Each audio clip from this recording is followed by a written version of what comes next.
Hi, second grade. Today we are working on skills, unit 5, lesson number 8. You notice there's zombies on the front page. That's to represent our spelling spoilers. Looking at our learning targets for today, I will be able to identify vowel sounds in words. I can read and write words with the schwa, sound in spellings, and I can read the story, The Fire.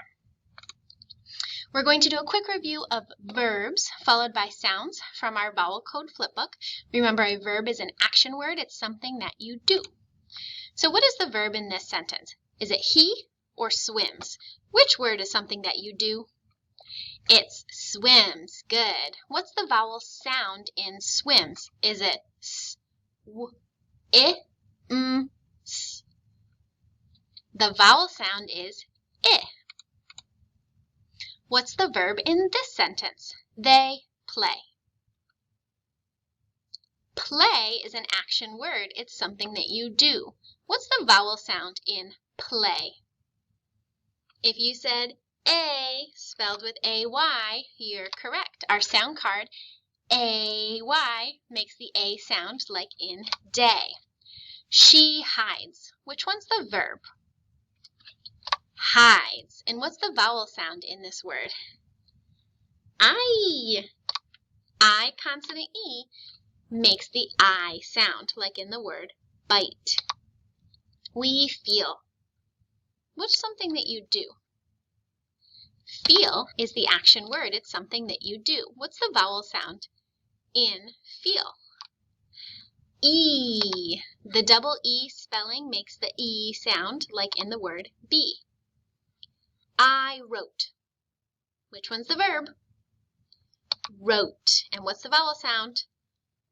O. Using O consonant E, wrote says O, like in the word home. We fell. Good. Fell is our verb in the sentence. What's our vowel sound in the verb fell?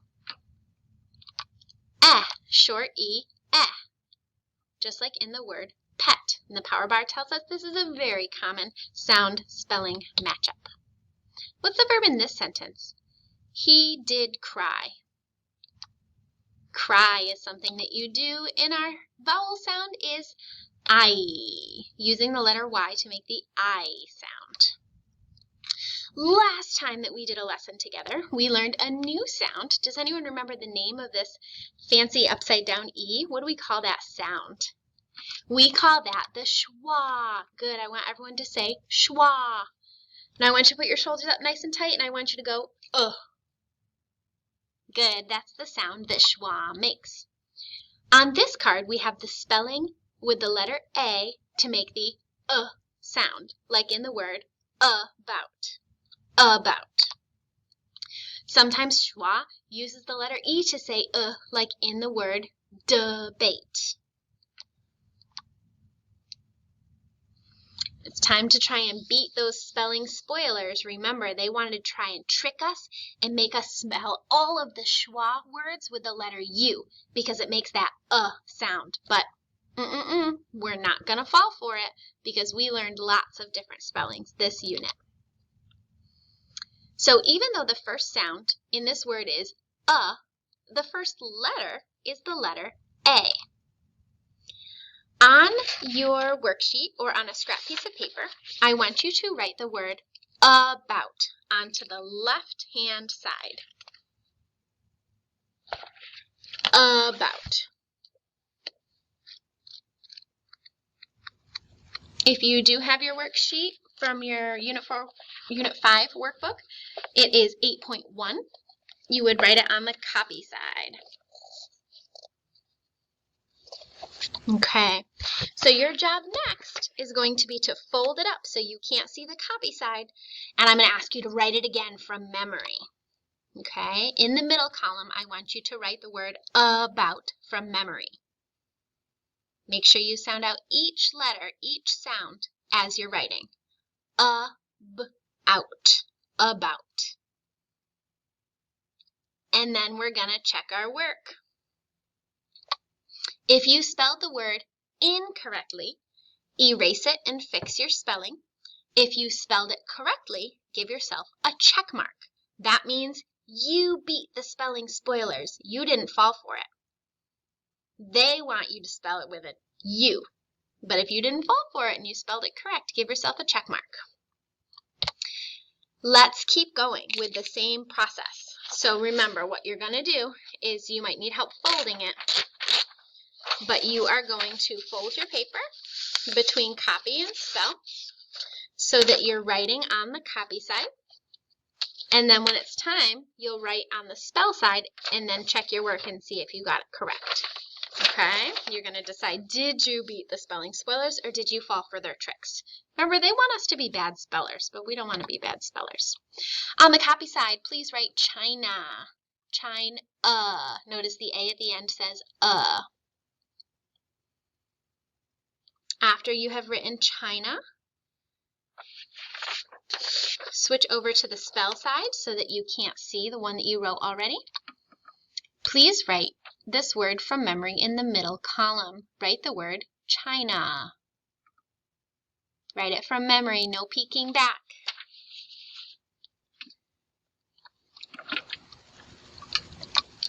All right, if you spelled this word incorrectly, now's your chance to erase it and fix it. If you spelled it correctly, give yourself a check mark. We're going to do one more for right now. Please write around in the copy column. Around. Put it in the copy column and then flip over to the spell column and no peeking. All right, in the spell column, I want you to write from memory the word around. I want you to sound out each sound and letter as you're going. Around.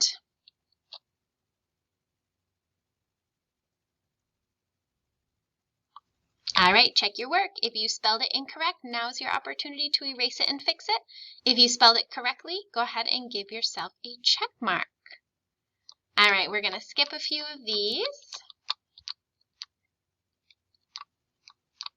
I guess there's more than a few.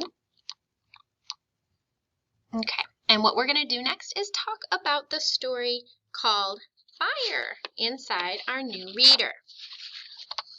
In the last story that we read about the hungry troll, and it ended with the knights coming up with a plan to scare off the troll. They wanted to make a fire by the troll's home to scare it away because they know that trolls are afraid of fire. Today's story is about the knights trying to scare away the troll with fire. Notice I said trying. We'll see what happens. Some of our spellings that we will have in our story today. The letter A making the schwa sound. So remember that sound. We have attack, attempt, alarming, approaching, and afraid. We also have I words that use IGH, like your spelling words. Nightfall, sight, nights, frighten. Let's take a peek at our vocab. The first word is devise. If you devise something, it means that you come up with or think of a plan. Defeat means to beat. If you defeat someone, it means you beat them. The third word is splendid. Splendid means wonderful. Next we have prickly. That means covered in sharp points. Crackling, making sharp cracking noises. Oftentimes we hear that with burning wood, like a fire. We have grove. A grove is a small growth of trees without any underbrush. We also read about grove in listening and learning when we talked about the olive groves. Last two, the foot of the hill. No, the hill does not actually have a foot on it. That means the bottom. The foot of the hill is the bottom. And then last we have a deed. A deed would be a notable achievement. You could say someone did a good deed. Okay. Do you think Sir Gus will offer to use fire to bravely scare off the trolls? Let's think of some examples from the last stories that we read about him. Do you think that he will do that and be brave, or do you think he will be scared? Using what you already know about Sir Gus. All right, let's read today's story to see how Sir Gus reacts when he gets near the troll. It was not hard to find the troll. Trolls cry when they're hungry. The knights simply followed the sound of loud sobs and eating. As nightfall neared, the knights arrived at the foot of a large hill. The troll had spent all day eating the rocks and plants on the hill. All that was left on the hill were some prickly plants and some old dying trees. Near the top of the hill was a cave. Scary troll sounds were coming from inside the cave.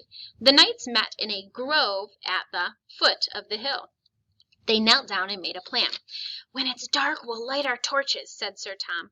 "Then we'll creep up the hill. The sight of the flames will scare the troll, and it will go back to its home beneath the ground." "And what if that plan fails?" asked Sir Ed. "I don't care to be the troll's dinner." "Well, do you have a better plan?" asked Sir Tom. Sir Ed said nothing. The other knights were quiet as well. At that very moment came the sound of a horse trotting near by. "Found you at last," said Sir Gus as he rode up to the knights. "So, my fellow knights, tell me, have you devised a plan of attack to defeat this monstrous troll?" "Yes, we have," said Sir Tom. "We have agreed that our bravest knight will creep up the hill with a torch and frighten the troll away." Was that their plan before? "Splendid idea," said Sir Gus. "And who's going to attempt this brave deed?" he asked, looking around. "You," said Sir Tom and Sir Ed together. Well,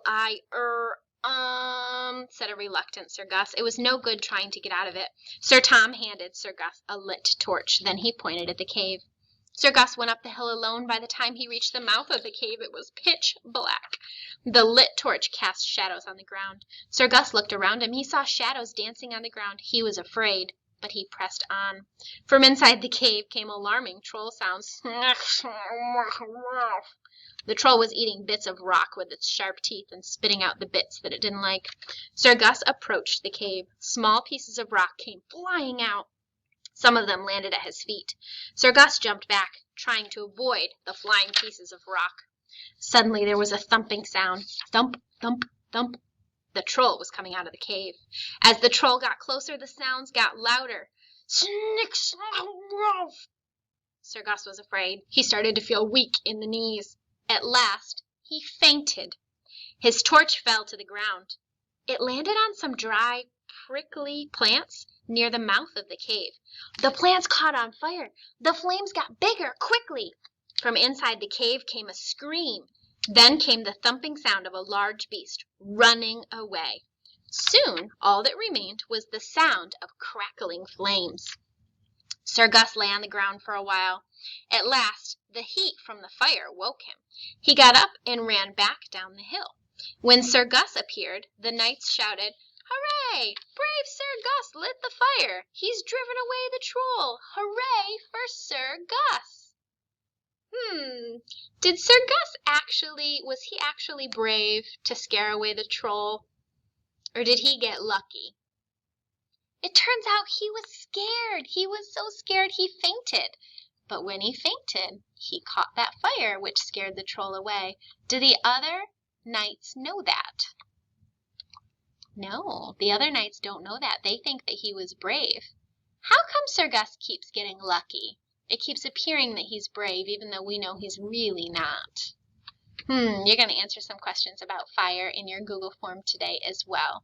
Nice job today, and we will see you for tomorrow's lesson.